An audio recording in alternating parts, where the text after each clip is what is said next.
Hi everyone, and welcome to the very first episode of Glow with God.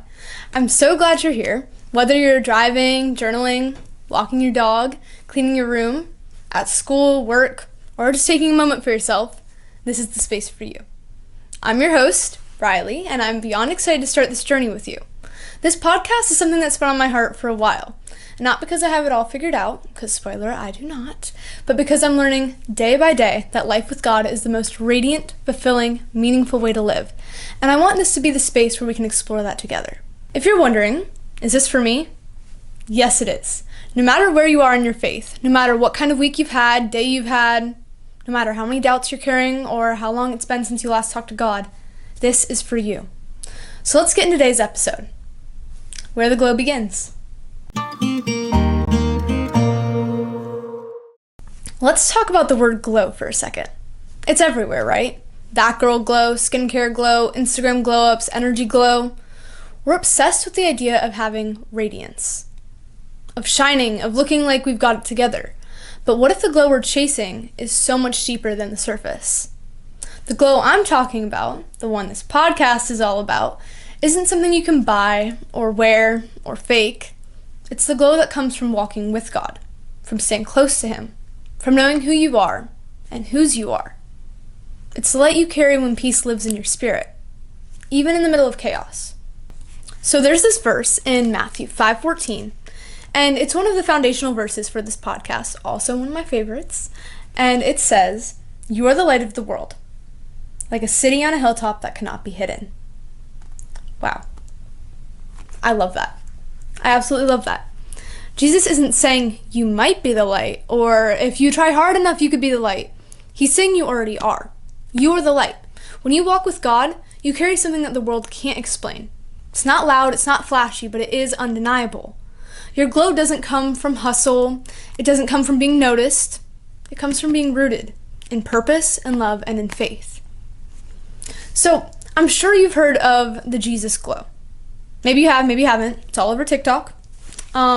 It's basically when Jesus radiates through you, is how I look at it in some sort of way. You have a glow that people can see. People can see Jesus radiating, shining through you and everything that you do and say. And that's something that I strive to be, and sometimes I probably am not. I hope I try to have the Jesus glow at all times, but it is hard sometimes to keep it. That's okay, but that's what the Jesus glow is, and that's basically what I'm talking about. So let me share a quick story. There was a time, honestly not that long ago, it was this year actually, maybe January I think, and I was trying so hard to be something. I was waking up early, and this may be normal time for someone to wake up. I know it is for some of my friends because they go to school, but I'm homeschooled, so this is kind of an insane time to be waking up, but I would wake up at 4:45 a.m. every single day, no matter what, and I was going to bed at not the greatest times. That may be a normal sleep schedule for someone, but that's not healthy for me, at least, as what I found out. But I was waking up really early. I was following all the routines, all my thought-out plans and stuff, and I was trying to create this version of myself that looked peaceful and productive, successful, all those things. I was not. I may have felt productive at times, or motivated, or disciplined, or successful. Maybe I was a little bit, don't get me wrong, but it left me feeling really drained. I was drained spiritually, I was drained emotionally, mentally, I was tired, and it was the kind of tired that sleep does not fix. And what I mean by that is, even if I went to bed at an early time and I'd wake up at 4:45, I was still tired. I was just tired. And I would do these plans. I still do this sometimes, and I try to get myself off of it because it's not good. But I'm a very organized person when it comes to trying to get stuff done. So now I've been doing these to-do lists, which help me a lot more. But I used to do these schedules. And I did like them. I still like them, but they were too overwhelming for me to handle. But I would make these schedules, and I would write out every single time that something had to be done. And it would be, you have this much time to do this and this much time to do that. No. Deep down, I got so drained, like genuinely so drained. It was bad, guys. It was really bad. And I was stressed, I was overwhelmed, all of it. One night I sat on my bedroom floor with my journal open, And I just asked God, what is wrong with me? Well, maybe it wasn't exactly that. I think it was maybe more like, why do I feel so off? Because I felt like not normal for that. Not normal is not the right word, but you know what I'm saying. You know what I'm saying.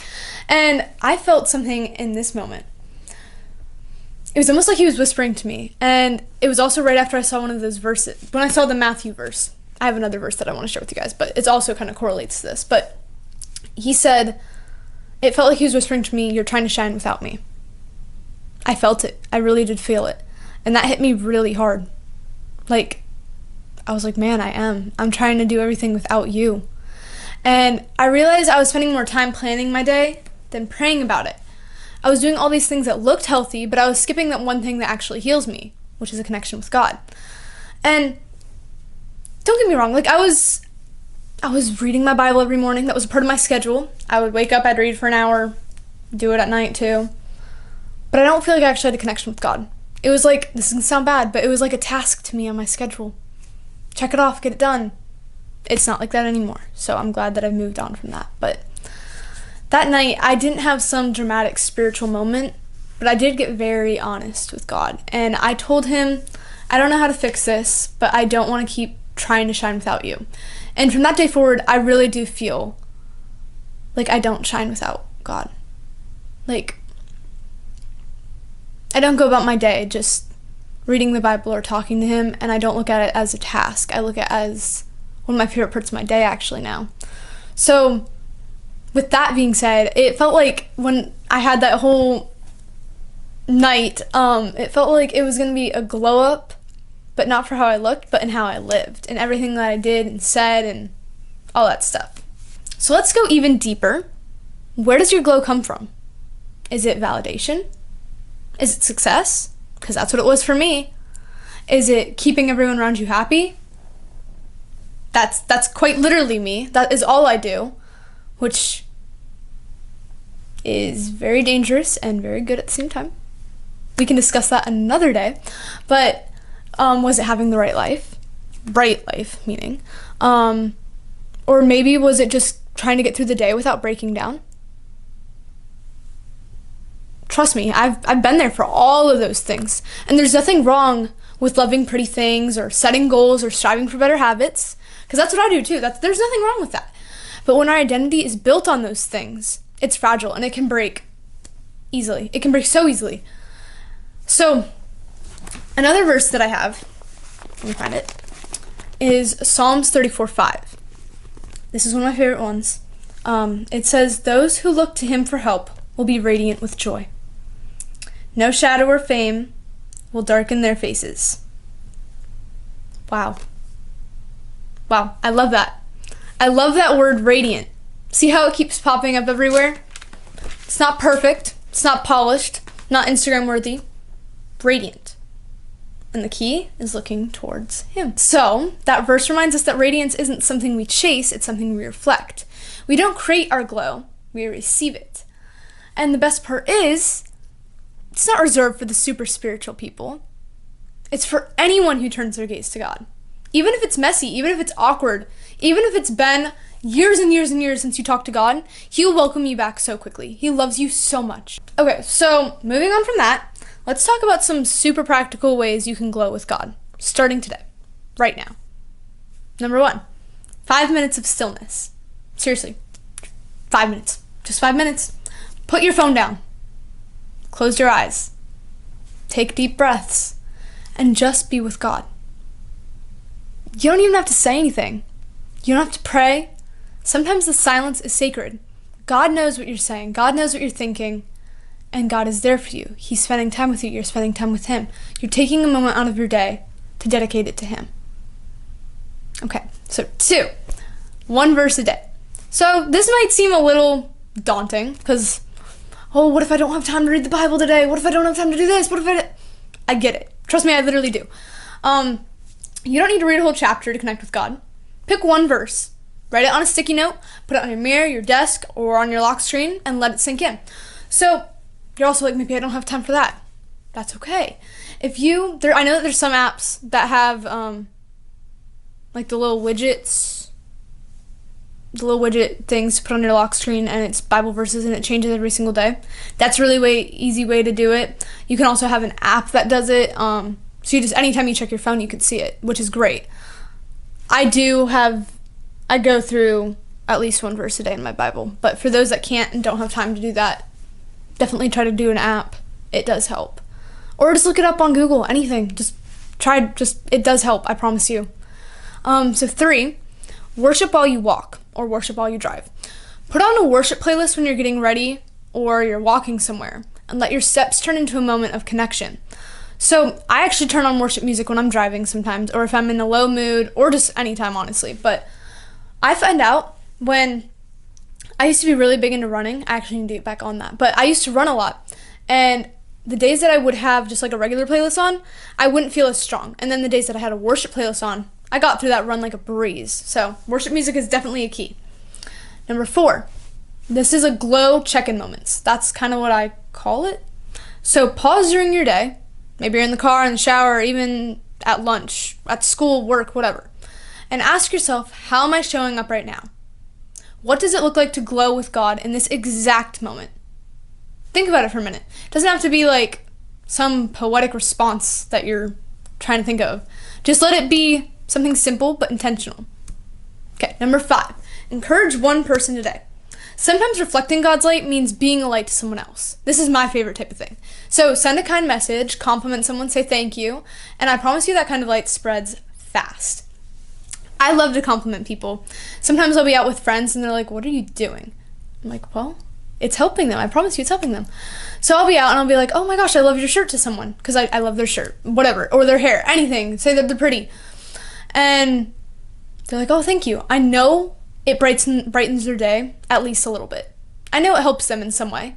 It may not be some big thing, but I know it made their day just a little bit better. And that makes my day a little bit better.